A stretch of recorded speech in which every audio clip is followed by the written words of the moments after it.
There comes a point in everyone's life in which it's time to take on the responsibility of living as an adult. Most people do this through the process of getting a job. Obtaining a job seems difficult, but if planned accordingly, the operation is quite simple. Finding a job can be as straightforward as looking online or in the local newspaper in the employment column, or even just walking down the street having a billboard catch your eye.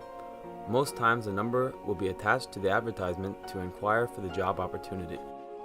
A lot of times, employers will request a copy of your resume. A resume obtains an interview with your employer, not a job, but a strong resume will assist in beating out the competition you will face. Your resume should be neat, well-organized, error-free, and should have a professional appearance. These factors ultimately translate to make it seem as if you're neat, well-organized, pay attention to detail, and that you're careful and competent. Make sure your contact information is correct, because without that, there is no way for the employer to reach out to you.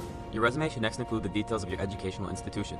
The degree you possess and location of university or college should be listed. Next, incorporate job experience you've had in the past. This section is comprised of full and part-time jobs, times you were self-employed, and volunteer work. Employers look for your prior job titles, your dates of employment, and the company at which you work. Then you should list the skills you attained. Examples consist of proficient in Microsoft Office or proficient in Adobe Creative Suite 6. Next, you list honors or awards you received. This section contains information such as scholarships. You can also list the various academic honor societies you belong to. Examples are Phi Beta Kappa or Phi Kappa Phi. Finally, list the activities you are part of. Activities can be clubs, athletic events, and even FBLA. When submitting an application, it is necessary it has been filled out in blue or black ink. Official documents are written in blue and/or black due to society standards, and a job application is no different. It is considered a formal document. When completing the application, don't add lies or embellishment, for it will later be discovered by the employer. It is imperative that nothing is left blank on the application. If something doesn't apply to you, you should fill it in with N/A or 3 dashes. Be sure to check the application over before submitting it with your resume to the hiring manager.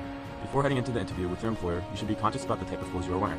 You should be dressed in formal attire, even when the work environment is casual, because a candidate dressed in a suit and tie is going to make a much better impression than the candidate dressed in a t-shirt and a pair of shorts. If you step into the interview looking as if you're ready to play a game of basketball, there's a great chance you won't get the job. Make sure your clothes are neat and wrinkle-free. You want to look ship-shape and well-kept because this is the first time you'll meet the person who's about to hire you. Finally, if everything goes as planned, you'll succeed by landing the interview. In order to make sure it goes well, there are a few things you can do. First off, it never hurts to prepare before an interview. It's almost given that you'll be asked questions. These questions can range from, "What can you tell me about yourself?" to, "Why should I consider hiring you?" By preparing for these types of questions, you can not only boost your confidence, but it may make you less nervous. A very important tip is to write your own questions to ask when the interview concludes. These can be about the company itself, or just about the guidelines or rules the company has. Be sure to pack extra materials with you when leaving for the interview. Extra copies of your resume, a notepad, and a list of references. Also, body language plays a large role. Keep in mind that nonverbal communication speaks volumes. You can show this by projecting confidence. Firm handshakes, big smiles, good posture, and eye contact are all good confident gestures. Most interviews end with, "Do you have any questions?"